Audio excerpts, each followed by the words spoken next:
Assalamualaikum warahmatullahi wabarakatuh. A'udzubillahi minasyaitonir rajim. Bismillahirrahmanirrahim. Alhamdulillahi rabbil alamin. Wassalatu wassalamu ala asyrafil anbiya'i wal mursalin sayyidina maulana wa nabiyyina wa habibina wa syafi'ina wa qudwatina wa uswatina Muhammadin sallallahu alaihi wasallam wa ala alihi wa ashabihi ajma'in. Allahumma faqihna fid din وافتح علينا فتوح العارفين واجعل أعمالنا خالصة لوجهك الكريم يا أرحم الراحمين. اللهم افتح علينا حكمتك وانشر علينا من خزائن رحمتك يا أرحم الراحمين. رب اشرح لي صدري ويسر لي أمري واحلل عقدة من لساني يفقهوا قولي والحمد لله رب العالمين آمين. قال المصنف رحمه الله تعالى ونفعنا وإياكم بعلومه في الدارين آمين. Alhamdulillah. Pertama dan selamanya marilah sama-sama kita panjatkan kesyukuran kita kehadrat Allah Subhanahu wa taala kerana pada malam ini Allah taala masih lagi memberikan kesempatan kepada kita dengan nikmat yang diberikan oleh Allah taala, antaranya nikmat masa kepada kita boleh pakai hadir ke rumah Allah taala pada malam ini mengerjakan ibadat semaya berjamaah, kemudian berada dalam majlis ilmu yang dikatakan oleh para ulama sebagai raudhatun min riyadil jannah, satu taman daripada taman-taman syurga, juga disertakan kepada kita daripada dua nikmat yang terbesar, iaitu nikmat iman dan juga nikmat Islam. Mudah-mudahan kita minta daripada Allah Subhanahu wa taala supaya dikekalkan dua nikmat ini sehinggalah ke akhir hayat kita. Mudah-mudahan juga kita semua yang hadir pada malam ini sentiasa berada dalam redha Allah Subhanahu wa taala insya-Allah. Tuan-tuan, puan-puan yang dirahmati oleh Allah Subhanahu wa taala insya-Allah. Pada malam ini kita sambung lagi kuliah kitab kita daripada pengajian kitab Minhajul Abidin pada muka surat yang ke-7. Baris yang ke-5 daripada bawah ke atas. Dan alhamdulillah insya-Allah kita masih lagi sedang membincangkan daripada ringkasan kepada aqabah-aqabah ataupun halangan-halangan, ranjau-ranjau, perkara-perkara yang perlu dihadapi oleh mereka yang salikin ataupun mereka yang nak berjalan menuju ke hadratillah.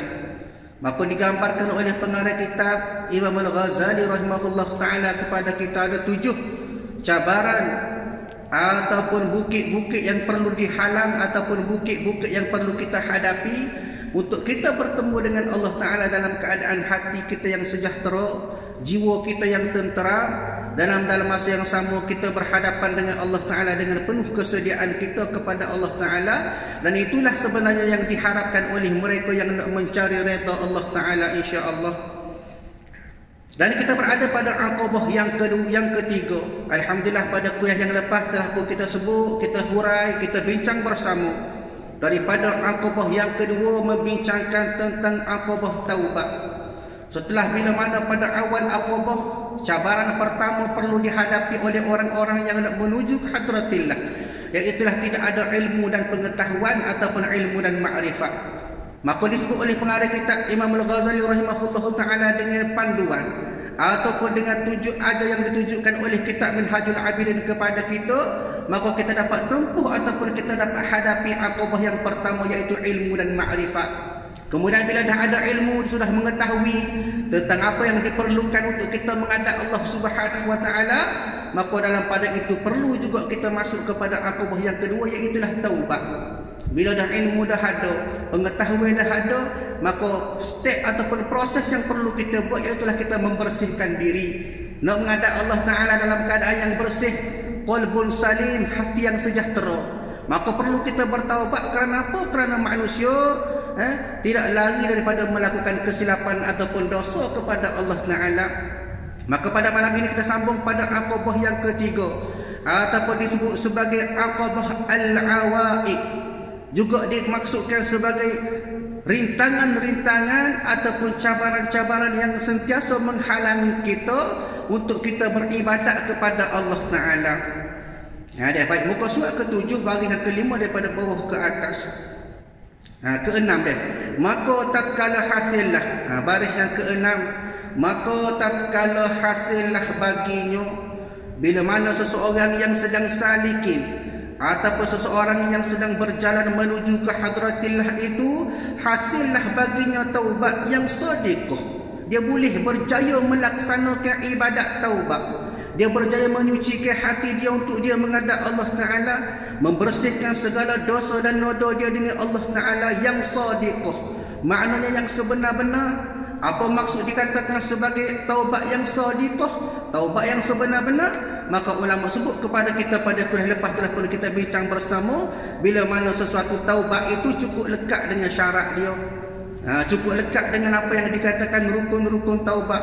Maka bila dah selesai lagu tu, kita dah dapat bertaubat dengan sempurna. Di mana berjayalah pada dia dengan taubat yang sadiqah, dan selesailah ia daripada aqabahnya. Maknanya telah pun berjaya menghadapi aqabah yang kedua. Dia boleh tempuh daripada cabaran yang kedua kepada orang-orang yang nak berjalan menuju ke hadratillah itu. Dah selesai dah taubatnya, maka rindulah ia kepada mengerjakan ibadat. Di mana bila dah hati bersih, maka satu masa pula ia akan rasa hati dia kosong. Kenapa? Kerana tidak ada diisi dengan taubat, dengan ibadat-ibadat kepada Allah Ta'ala.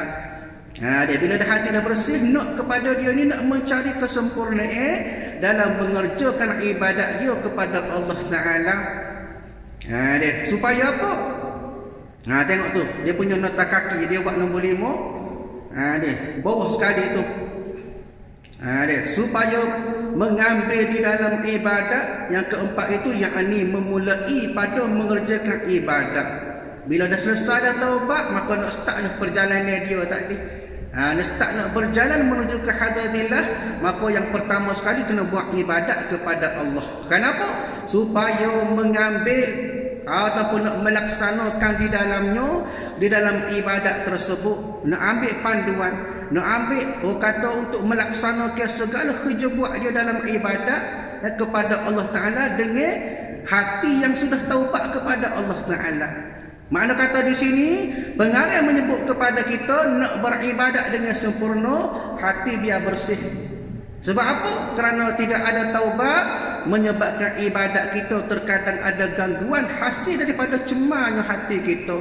Bila hati kita kotor, hati kita tak bersih, maka terkadang kita buat amal ibadat pun tidak memberi bekah kepada kita. Dan kita semaya rajin dah, buat amal ibadat rajin dah, tapi terkadangnya tidak sempurna. Kerana apa? Kerana kadang-kadang ada gangguan hati-hati kita yang ditutup oleh dosa kita kepada Allah Ta'ala. Bila hati kita ada asyaqat qalbah, bila mana ada kekotoran pada hati kita, menyebabkan amal ibadat kita kadang-kadang tidak manis, tidak lazat buat amal ibadat kepada Allah. Buat amal ibadat dalam keadaan terpaksa, ada susah, kena paksa, kena lawan, tak ada manis nak sikit abuk. Dia orang semaya lazat, pas semaya nak semaya pula, lepas semaya 2 rakaat rasa rindu nak semaya pula 2 rakaat dan seterusnya. Itulah perasaan orang-orang yang hati dia bersih, manis, lazat dia buat amal ibadat kepada Allah. Mana kata kalau kita buat amal ibadat pun secara terpaksa duk menebing je. Orang semaya kita semaya, orang mari masjid kita mari masjid, tapi manis tu tak ada, lazat tu tak ada. Maka apa tak kena? Lihat kepada hati kita, kerana hati kita masih ada banyak dosa noda kita kepada Allah Ta'ala. Maka kalau bila dah hati bersih, maka sedaklah buat amal ibadat kepada Allah tu. Ni baik. Maka menilai ia, makna menilai ia, menilai akan seseorang itu, duk cek dalam ibadat dia, duk cek dalam segala amal ibadat yang dia buat tu. Dia. Maka tiba-tiba kelilingnya beberapa awaid. Ni maknanya bila dia buat ibadat, tiba-tiba dia dapati ada awaid. Apa dia awaid tu? Yakni yang meneguhkan dia, makna kata meneguhkan seseorang itu, yang mengelilingi dengan dia. Ini bahagian sekat, bahagian halang seseorang manusia beramal ibadat kepada Allah Ta'ala, maka akan ada selalu hak sekat buat amal ibadat. Tapi dalam masa sama amal ibadat kena buat. Kenapa? Kerana amal ibadat itu satu tugas kita kepada Allah Ta'ala. Allah Ta'ala sebut, wa ma khalaqtul jinna wal ins illa liya'budun, kata Allah, tidak aku buat, tidak aku cipta manusia dan jin melainkan untuk beribadat kepada aku. Maknanya apa dia? Itu tugasan kita. Walaupun ulama sebut kita masuk syurga dengan rahmat Allah Ta'ala, buat amal banyak pun sekalipun masuk syurga dengan rahmat Allah Ta'ala, betul. Tapi tanggungjawab kita, hakikat kita seorang hamba, Allah Ta'ala jadikan kita semata-mata nak kerana kita beribadat kepada Allah Ta'ala. Dalam tempat lain pula dalam Quran Allah Ta'ala sebut wa'budullaha wa la tusyriku bihi syai'a, kata Allah Ta'ala.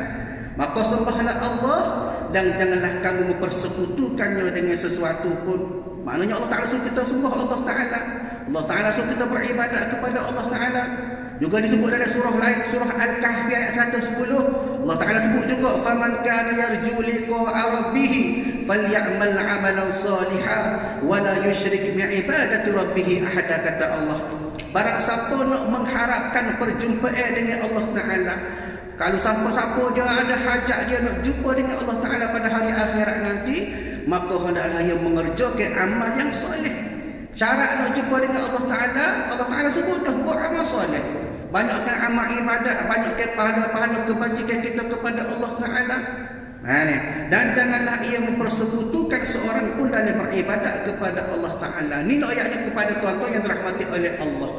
Arahan-arahan ataupun tuntutan-tuntutan daripada Allah Ta'ala nak suruh kita ni pakat buat amal ibadat belaka. Tapi kena ingat, setiap amal ibadat itu akan ada penghalang dia. Akan ada orang lawan buat benda baik, buat benda kebajikan, memang akan ada yang akan menghalang ataupun sekat kita, gangguan-gangguan yang boleh menyebabkan kadang-kadang kita buat juga, tapi kadang-kadang tak kena dengan sempurna. Buat amal ibadat tapi tak sempurna. Sebab apa? Sebab ada gangguan-gangguan daripada awaid. Awak ini hak meneguhkan dia seseorang itu yang mengelingi dengan dia, duk main dengan kita sehari-hari setiap masa. Dia acu nak semaya, ada selalulah berasihat, ada selalulah gangguan-gangguan dia. Dengan tiap-tiap satu daripadanya meneguhkan daripada barang yang ia hendak mengkosatkan daripada ibadat. Bila mari perasaan kita, kosak kita niat nak buat amal ibadat kepada Allah Ta'ala, tujuan kita nak beribadat kepada Allah Ta'ala, tetapi dihalang oleh awak ini. Dengan bagi daripada ibadat yang meneguhkan dia. Maknanya benda-benda inilah yang dikatakan sebagai pencegah ataupun awaid kepada kita nak buat amal ibadat kepada Allah Ta'ala.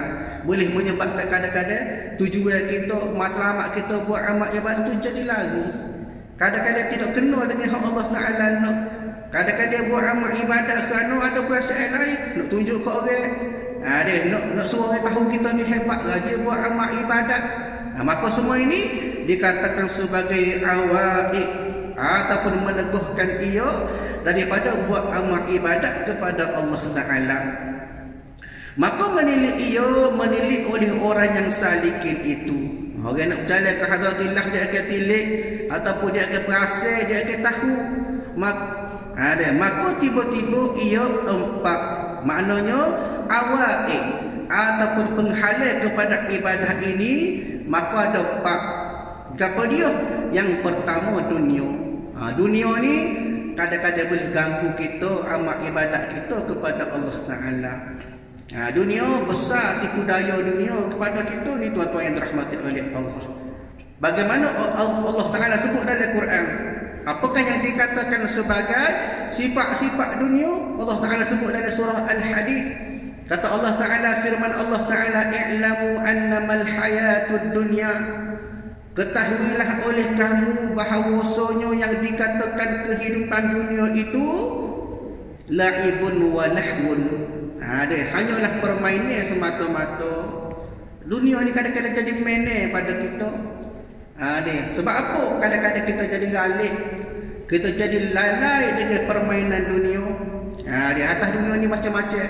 Tama-tama benda hak jijak dengan angin, benda hak kena dengan hawa nafsu kita, hak kena dengan jiwa kita, maka kadang-kadang jadi menyebabkan kita lalai.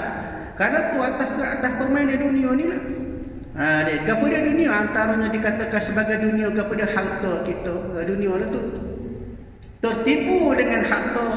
Turun pagi pergi hijau, klik, gelap.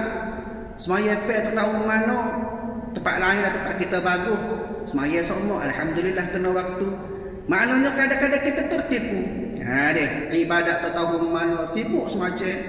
Dia bagaimanakah cara nak kumpul harta, nak fikir lagu mana cara nak suruh rumah kau besar, tanah kau banyak. Dia kata kau banyak. Maknanya ada sifat nak mengumpulkan keduniaan kita, menyebabkan kita jadi lala dengan tujuan kita hidup atas muka bumi. Sebab itu orang kata tak salah kita nak buat kita nak ada harta. Tak salah kita nak ada rumah besar, harta yang banyak, tapi dengan syarat jangan lala kepada Allah Ta'ala. Dan sebab itulah antara sebab yang dikatakan oleh para ulama kepada kita, bagaimanakah Allah Ta'ala telah mengabulkan doa daripada Qarun yang merupakan sepupu kepada Nabi Musa alaihi wassalatu wassalam. Qarun asal dia susah. Dia tak ada harta, tak ada sesuatu pun untuk dia infak, untuk dia sedekah pada jalan Allah Ta'ala. Maka dia minta dengan Allah Ta'ala. Suruh Nabi Musa minta dengan Allah Ta'ala, ya Allah, berikanlah kekayaan dan kesenangan kepada Qarun. Maka Allah Ta'ala kabul. Sebab apa? Sebab benda itu tidak salah. Ada harta tak salah, tapi hak jadi salah kepada dia, jadi lala kepada Allah, jadi lupa kepada Allah. Maknanya dikabulkan permintaan Qarun kerana benda itu tidak salah. Tetapi bila mana Qarun jadi kaya, ada harta dan sebagainya, menyebabkan dia jadi jauh daripada Allah Ta'ala disebabkan harta dia tu. Maka hak tu hak salah. Sebab itulah Allah Ta'ala sebut la'ibun. Dunia ni satu permainan. Kita ni seolah-olah jadi satu behel permainan atas dunia. Lagu mana? Sekiranya kita tertipu dengan dunia, selagi mana kita boleh lawan dunia, selagi mana kita boleh jaga dunia ni tidak lebih daripada tujuan hidup kita kepada Allah Ta'ala, maka selagi itu tak ada masalah. Walahun maknanya hiburan semata-mata yang lalat. Ada serta perhiasan, wazinah. Dunia ni kadang-kadang boleh jadi perhiasan kepada kita. Nak comel belaka. Ada subi-subi nak comel, maknanya perhiasan kepada kita. Wa tafakhurun bainakum wa takathurun min amwali wal aulad, kata Allah Ta'ala.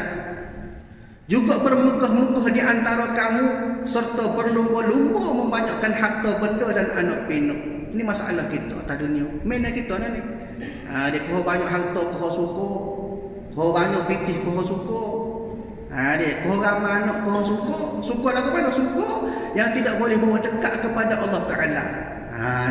Ada pun kalau suka kerana anak ramai, tak apa, alhamdulillah anak ramai boleh bawa pakat di masjid belaka, semaya berjemaah setiap malam, setiap waktu. Itu bagus, alhamdulillah.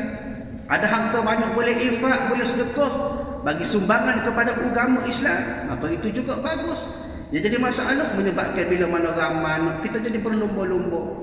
Banyak harta kita jadi berlumba-lumba, pakat nak kumpul harta nak meramaikan anak pinak kita. Maka ini kata-kata Quran sebut kepada kita pula, kama sali ghaibin a'jabal kufari nabatuhu summa yahiju fatarahu musfarran summa yakunu hutama. Maknanya Allah Ta'ala kata samalah seperti mana hujan yang menjadikan penanam dia suka. Dia orang nanam ni bila mana hujan dia pakat suka, seronok dia. Kenapa? Kerana boleh menjadikan tanaman dia subur. Kemudian tanaman itu bergerak segar, koh comel, dia rendek boleh buah comel. Maka akhirnya lagu mana?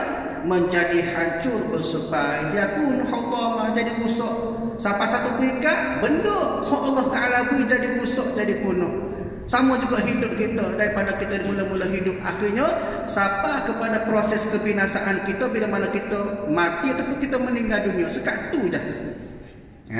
Mana masa ketika segar, ketika comel, ketika subuh lah kita. Tapi bila mana sampai kepada satu masa jadi rusak, binasa di sisi Allah Ta'ala, maka sesungguhnya di akhirat ada azab yang berat bagi mereka yang mengutamakan kehidupan dunia. Dan keampunan besar serta redha Allah Ta'ala bagi orang-orang yang mengutamakan akhirat. Wa mal hayatud dunya illa mata'ul ghurur. Dan kata Allah Ta'ala, ingatlah bahawa kehidupan dunia ini tidak lain hanyalah kesenangan bagi orang-orang yang terpedaya. Maknanya orang yang berasa nak suka, nak senang atas dunia ni kan, itulah dia boleh ni tertipu dengan kesenangan atas dunia. Tertipu lagu mana jadi galik. Suka nak kumpul harta, ibadat tak ada masa dengan Allah Ta'ala, tak ada masa nak bina keluarga bahagia redha Allah Ta'ala, tak ada. Hak nampaknya nak kumpul harta semata-mata, maka orang ni yang tertipu. Sebab itulah Allah Ta'ala sebut kehidupan dunia ini tidak lain hanyalah kesenangan bagi orang-orang yang terpedaya. Makna kata kalau kita kalah gak, akhirnya tertipu, kita lah sampai kita kepada sakaratul maut. Kita nak mati baru kita kata Allah menyesal aku, masa aku sihat, masa aku sedar, aku dah ambak ke dunia, aku dah kejar ke dunia, aku tak kejar kepada apa Allah Ta'ala. Maka pada ketika itu sudah tidak ada lagi gunanya kita menyesal untuk kita buat amal ibadat kepada Allah Ta'ala. Maknanya jangan sampai kita tertipu dengan awa'id yang pertama, ataupun dikatakan sebagai halangan yang pertama kita nak buat amal ibadat, iaitulah dunia. Maknanya halangan pertama dah buat amal dunia. Aku nak semaya, ingat harta. Aku nak semaya, ingat kepada anak isteri. Aku nak semaya, ingat kepada bisnes kita. Aku nak semaya, ingat kepada harta benda kita. Semua tu kadang-kadang memberi gangguan kepada semaya. Dan juga ibadat-ibadat yang lain. Sebab itulah kadang-kadang kita duk parti dalam semaya boleh mari ingat belaka. Anak kecil pun jumpa dalam semaya. Ni hutang orang tu ingat belaka dalam semaya. Nak ayatnya semaya ni ada gangguan-gangguan dia, antaranya daripada dunia lah. Ni. Baik, maknanya yang pertama dunia. Ni kita kena lawan, kena menjauhkan dunia daripada ibadat kita. Dan yang kedua makhluk. Ini merupakan angkopah yang kedua. Cabaran yang kedua kita nak buat amal ibadat, iaitulah makhluk. Makhluk apa dia makhluk? Makhluk maknanya lain daripada khalik. Makhluk maknanya hak diciptakan. Sifat makhluk diciptakan. Adapun khalik yang mencipta, siapa dia khalik? Allah Ta'ala. Adapun makhluk maknanya ma siwallahu Ta'ala, lain daripada Allah Ta'ala, maka dikira makhluk belaka. Manusia, binatang, jin, malaikat, semua tu makhluk belaka, maknanya lain daripada Allah Ta'ala. Ini pun jadi gangguan kepada dunia, daripada ibadat kita juga. Nak semaya, ingat kepada makhluk. Dia kadang-kadang orang ke rumah, tunggu sebentar kita nak semaya. Nak semaya pun ingat lagi ada orang tunggu tu luar. Maknanya mari perasaan kita buat amal ibadat terganggu dengan adanya makhluk. Sebab itulah antara ramai ahli-ahli sufi ataupun ahli-ahli tasawuf rahimahullahu ta'ala membawa diri dengan cara beruzlah. Dia duduk jauh daripada masyarakat, duduk di tempat-tempat hak sunyi, tak ada orang, berkhalwat. Maknanya berkhalwat dia dengan Allah Ta'ala, tak ada orang lain.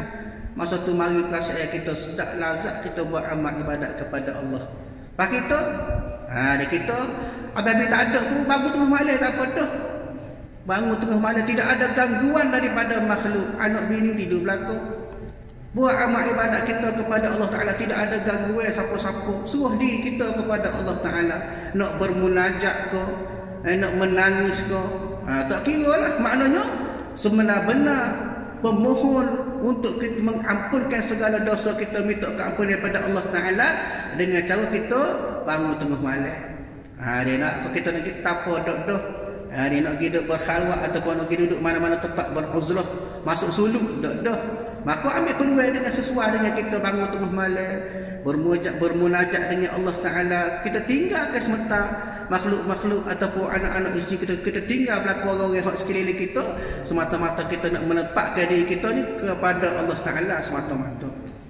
Dia lagu tu cara dia. Maknanya kenapa? Kerana makhluk juga merupakan antara benda yang boleh menghalang kita buat amal ibadat. Maknanya makhluk, maknanya cabaran yang kedua, awaqid yang kedua, benda yang perlu kita tepuh supaya kita dapat manisnya ibadat, iaitulah kita kena jaga daripada gangguan-gangguan makhluk. Baik, sebab itulah Allah Ta'ala sebut juga dalam Quran surah Al-Hashr, apa dia kat makhluk ni? Huwallahul khaliqul bari'ul musawwir lahul asma'ul husna yusabbihu lahu ma fis samawati wal ardi wa huwal azizul hakim, kata Allah Ta'ala. Allah Ta'ala kata dialah Allah Ta'ala yang menciptakan sekalian makhluk. Ayatnya bahawasanya lain daripada Allah Ta'ala itulah makhluk. Allah Ta'ala khalik yang mencipta, makhluk yang dicipta. Maknanya Allah Ta'ala yang buat sekalian makhluk. Ada yang mengadakannya daripada tak ada jadi ada, itu sifat makhluk. Adapun Allah Ta'ala sifat dia sebelum ada dia ada, selepas ada pun dia ada. Maknanya wujuduhu abadan abidina, ada sepanjang masa. Itu sifat Khaliq. Ada sifat yang mencipta. Adapun sifat makhluk, sebelum ada dia tak ada, itu makhluk. Dan selepas ada dia tak ada, itu makhluk.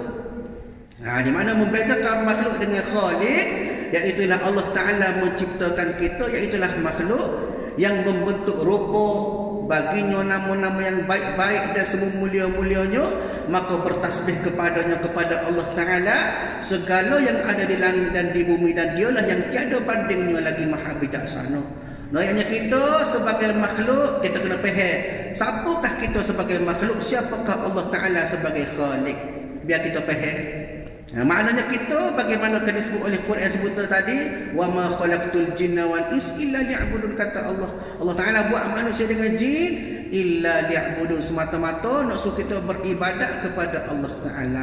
Maka antara sebab kita nak manisnya ibadat kita, bagaimana disebut oleh pengarang kita Imam Al-Ghazali kepada kita, antara dua ataupun penghalang yang kedua ibadat kita iaitulah daripada makhluk.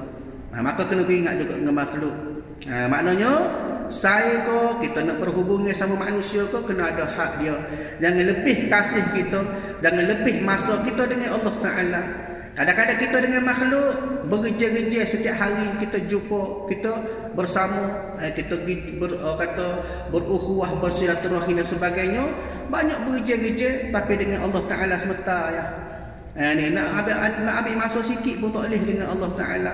Semaya berapa minit ya sewaktu. Maknanya masa dengan Allah Ta'ala campur tolak pergi mari berapa minit ya sehari-hari. Sedangkan itulah sebenarnya matlamat kita atas dunia. Nak menghadap Allah Subhanahu Wa Ta'ala, nak menjadikan hidup kita ni gelar sebagai liya'budun, maknanya mengibadat, mengabdikan diri kita kepada Allah Ta'ala. Maknanya yang kedua daripada penghalang ibadat, iaitulah daripada makhluk. Baik. Dan yang ketiga, apa dia yang ketiga? Syaitan. Syaitan juga merupakan musuh kita lah.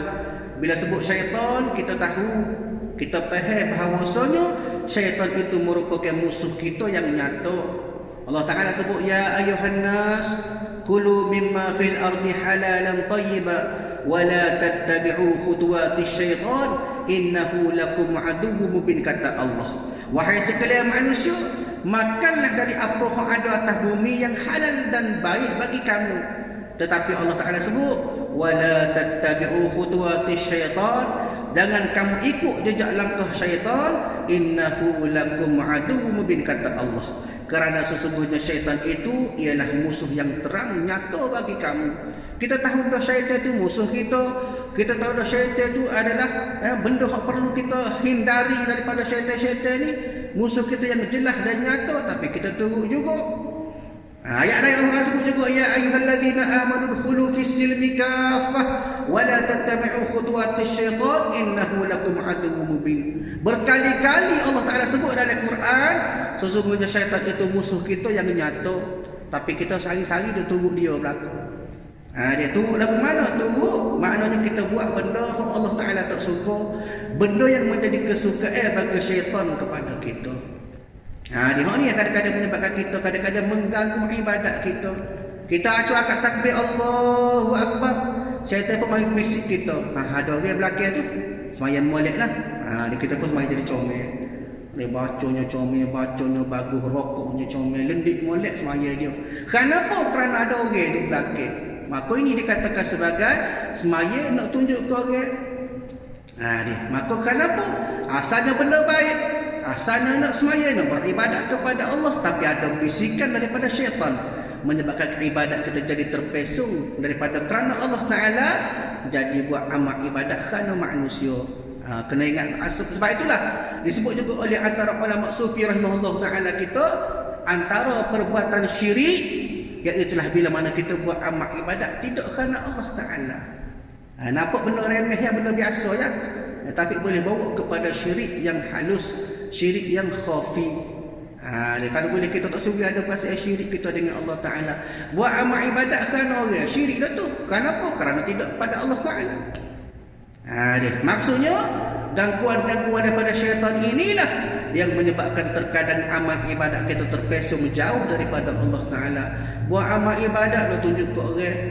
Kadang-kadang bangun tengah malam pukul 2 pagi, 3 pagi, niat kita nak qiyamul lail, niat kita nak sembahyang tengah malam, tapi bila akad takbir mari perasaan dalam hati kita, tak ada orang hebat sepaku kapur ni. Boleh kau bangun ni payuh, kalau boleh buat sepaku ni hebat sungguh dia. Dia maknanya ada perasaan kita nak, orang kata kibriya, kita nak bahawa orang tahu kita ni orang hebat. Kadang-kadang timbul perasaan diri kita sendiri menyebabkan kita berasa bangga diri, hebat kita atas diri sendiri, seolah-olah kita nak membesarkan diri kita di hadapan Allah Ta'ala. Hal ini juga merupakan perasaan-perasaan ataupun gangguan-gangguan yang didatangkan oleh syaitan kepada kita melalui bisikan-bisikan dia. Dia benar-benar inilah yang patut kita jauhkan ataupun kita patut hindar. Kerana apa? Kerana inilah yang dikatakan sebagai antara cabaran-cabaran dalam kita nak beribadat kepada Allah Ta'ala. Itu yang ketiga. Maknanya yang ketiga apa dia? Iaitulah syaitan. Dan yang keempat daripada gangguan ataupun aqabah awaid penghalang kepada ibadat kita. Apa dia? Yang keempatnya nafsu. Nafsu ni antara hak paling payah. Sebab apa? Sebab nafsu ada daripada diri kita. Nafsu duduk dalam kita. Adapun syaitan duduk luar, makhluk duduk luar, dunia duduk luar, tapi nafsu duduk dalam diri kita, duduk dalam tubuh badan kita. Hak ni hak jadi kepayah. Sebab apa? Sebab kita terpaksa berperang dengan diri kita sendiri. Bahkan kata ulama rahimahullahu ta'ala, apakah yang dikatakan sebagai nafsu? Nafsu ni iaitulah kehendak kita. Gapo bagi hak kita nak, gapo bagi hak kita kehendak, gapo bagi hak kita ada hajat, itulah nafsu. Maka yang dikatakan sebagai nafsu-nafsu yang baik, itulah nafsu yang membawa kepada kebaikan. Contohnya lagu mana? Kita berasa, kita berkehendak, kita nak buat amal kepada Allah Ta'ala, maka itu juga dikatakan sebagai nafsu. Tapi nafsu itu dikatakan sebagai nafsu bil khair, nafsu nak bawa kepada kebaikan. Hak tu tak ada masalah, nafsu lah betul. Nafsu nak semaya banyak, nafsu nak qiyamul lail banyak, nafsu nak mengaji banyak, nafsu nak khotel tiap-tiap bulan. Nafsu juga, tapi nafsu tu nafsu yang bagus, nafsu yang baik. Tak apa. Hak jadi masalah iaitulah nafsu-nafsu yang memberikan kepada kita satu sebab menyebabkan kita makin jauh daripada Allah Ta'ala. Dengan sebab apa? Dengan sebab nafsu ini boleh menyebabkan ibadat kita pun jadi kadang-kadang buruk. Daripada hajat kita yang sebenar, maka menyebabkan bila mana ada nafsu ini, menyebabkan amal ibadat kita lama jadi jauh daripada tujuan sebenar kita nak beribadat kepada Allah Ta'ala. Maka kata ulama rahimahullahu ta'ala, nafsunya ada 7. Bila sebut perikat nafsu dia ada 7. Apa dia? Perikat nafsu 7. Yang pertama nafsu ammarah. Innan nafsa la ammaratun bisu. Allah Ta'ala sebut nafsu ammarah ni, kata ulama, nafsu hak boleh bawa kita ni jadi semakin dekat dengan api neraka. Kenapa? Kerana orang ni dia buat amal ibadat, dia berasa senang atas maksiat yang dia dah buat. Ni kata orang yang mempunyai nafsu ammarah. Buat benda maksiat kepada Allah Ta'ala, tidak ada rasa berdosa sikit apa pun kepada Allah Ta'ala. Maka ini dikatakan ciri-ciri nafsu ammarah. Kemudian yang kedua ulama sebut sebagai nafsu lawamah. Nafsu lawamah ni pula, iaitulah bila mana kita tahu benda tu berada pada perbuatan benda yang dikatakan sebagai benda kebajikan dan benda yang bukan kebajikan. Dia walaupun dia kadang-kadang dia buat jahat, dia berasa syukur atas benda yang dia buat. Dia baik pun lagu tu juga. Makna tidak ada perasaan kepada dia ini untuk dia ini nak bawa nafsu dia tu kepada sesuatu benda yang baik kepada Allah Ta'ala. Maka orang yang ada nafsu lawamah ini, maka masih belum boleh dijamin masuk syurga ke neraka dia ni. Sebab apa? Sebab ada dua-dua. Kadang-kadang mai perasaan dia nak buat benda-benda hak jahat, maksiat kepada Allah Ta'ala. Bila buat maksiat dia berasa tidak ada rasa bersalah kepada Allah Ta'ala. Buat benda baik pula dia buat juga kepada Allah Ta'ala. Makna tidak ada sifat dia nak melawan daripada buat maksiat, tidak ada perangai dia tidak menghebatkan ataupun nak menggagahkan daripada buat amal kebajikan kepada Allah Ta'ala. Ibaratnya kita kata tak konsisten lah. Dia tanya-tanya buat jahat juga. Tapi buat baik juga. Ini orang-orang ini dikatakan sebagai mempunyai ciri nafsul lawamah. Kemudian yang ketiga kata ulama sebagai nafsu mulhamah. Lagu mana nafsu mulhamah ni? Orang ini kata ulama rahimahullahu taala, dia nak buat baik berasa payah. Ni nak buat baik berasa payah, berasa berat. Sebab apa? Sebab ada nafsul mulhamah. Orang ini kata ulama rahimahullahu taala, dia nak buat baik, tapi dalam masa sama bila dia start buat baik, dia akan rasa takut kepada Allah Taala. Dia akan rasa pedihnya azab neraka. Dia. Tapi dalam masa sama bila berada dengan maksiat, kadang-kadang hati dia masih ada rasa nak buat maksiat kepada Allah Taala, tapi dia boleh lawan rasa dia nak buat maksiat kepada Allah Taala. Maknanya orang yang bersifat dengan nafsu lawamah ini sudah ada perasaan dia nak mendekatkan diri kepada Allah Ta'ala, dalam masa sama dia bermujahadah nak lawan benda-benda maksiat kepada Allah Ta'ala. Yang keempat kata ulama, nafsu mutmainnah. Nafsu mutmainnah ni orang yang sudah hampir dengan Allah Ta'ala. Bagaimanakah keadaannya? Iaitulah orang yang berada dalam keadaan hati dia jiwa tenang, jiwa dia tenteram, buat amal ibadat kepada Allah Ta'ala, rasa seronok, rasa suka. Ini orang yang dikatakan sebagai mempunyai nafsu mutmainnah. Satu nafsu yang baik, maknanya hampir dia kepada Allah Ta'ala. Yang kelima, nafsu radiyah.